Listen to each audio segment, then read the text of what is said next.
Ms. McBath. Thank you, Mr. Chair. I'd like to enter into the record a report from Protect Borrowers analyzing the different ways that the big ugly law has made college more expensive for the students. It's Deep Dive, the OBBA law makes paying for college more expensive and risky. Without objection. Thank you very much. Thank you. Secretary, I appreciate you being here today, and thank you for the call that we had earlier this week. I appreciate it. And thank you for allowing me to share my concerns about some of your plans for the department. I would like to invite you to come to Georgia again, but this time come to my district, and I would love for you to hear from some of the public school administrators in my district who are also worried about some of the very concerns that I discussed with you. Now, Georgia has a budget surplus of over $14 billion, and despite that, our Republican government actively chooses not to spend any of that money on educating our children. States already control education. The whole idea that giving them less funding for specific education programs will solve these problems, it just doesn't hold true. My state could take action, but it doesn't. Federal support makes the difference where our states choose not to. Last year, I asked you about the cancellation of the Charting My Path for Student Success program when you were with us before, which served over 1,000 disabled students and their families across 62 high schools in 11 states. It provided support and frequent small group sessions for students with autism and dyslexia and other disabilities and their families, and so that they can meet their goals of graduating from high school and become successful adults. As you can see, the email that was sent to families, this is the email behind me, canceling the program overnight. You may remember it from last year because it says, and I'm quoting, "The federal funding provided by the Department of Education for this initiative has been discontinued immediately, and that your child will no longer receive transition supports." Now, I submitted written questions to you to learn more about what happened, which I would like to submit for the record, please.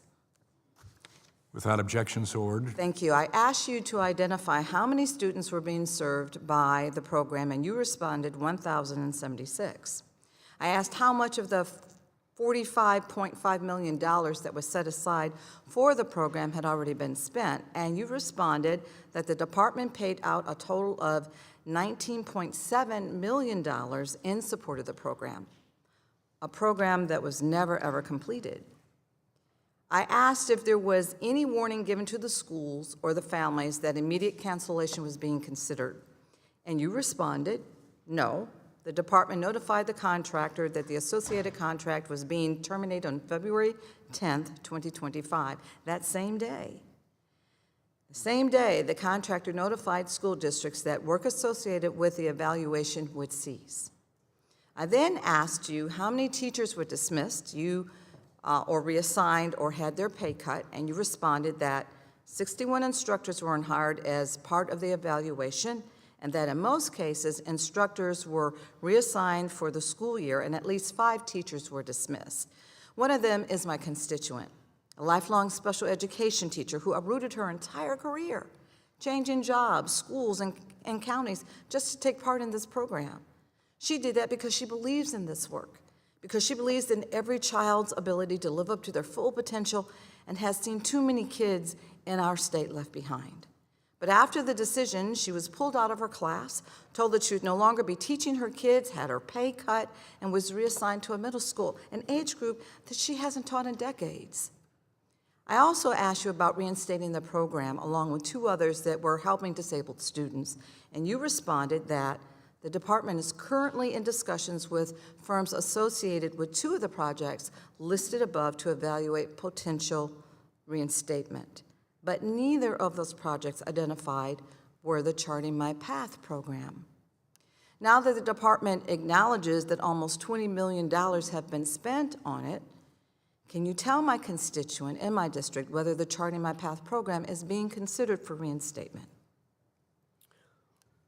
Well, what we are doing now is, our recommendation is that we have approximately, I think, consolidated 6 programs under IDEA, and we are looking at our mega grant block going to state so that governors and state superintendents can look at those programs and decide which are best for their state. Right, so Madam Because Secretary, they but can can you, take a can look you at tell them. me or not They can whether or not decide this whether or specific not this program? program would be submitted and could then be Okay. reinstated in So their then state. you're not really sure?